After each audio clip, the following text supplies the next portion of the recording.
আসসালামু আলাইকুম বন্ধুরা, সবাই কেমন আছেন জানি না। আল্লাহ পাক রব্বুল আলামিন আপনাদেরকে কেমন ডাকিছে, কেমন আমার আল্লাহ পাক রব্বুল আলামিন আপনাদের আমি মোটামুটি ভালো আছি। যে গরমটা একটু বেশি পড়ে গেছে, শুধু আমার জন্য নয়, সবার জন্য। আল্লাহ পাক রব্বুল আলামিন আমাদেরকে গরম দিয়েছে, আমাদেরকে ঠান্ডা দেবে। যে আদম হিসাবে আমাকে যে আপনাদেরকে সৃষ্টি করেছে, সে আল্লাহ এই ভালো জানে কী করতে হবে। তারপরে যতগুলি চাপ, যতগুলি ঝামেলা হোক, যতগুলি গরম হোক, যাই হোক, সম্পূর্ণ ভরসা রাখতে হবে আল্লাহর উপরে। আল্লাহ ছাড়া আমাদের কোনো উপায় নাই।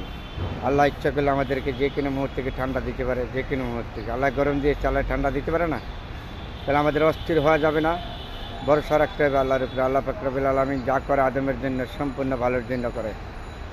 এটা আমার মুখের কথা নয়, কোরআনের ব্যাখ্যা। আল্লাহ যা করে একজন মানুষের জন্য সম্পূর্ণ ভালোর জন্য করে। তারপর আপনাদের জন্য দোয়া করি, সবাই যেন ভালো থাকেন, সুস্থ থাকেন।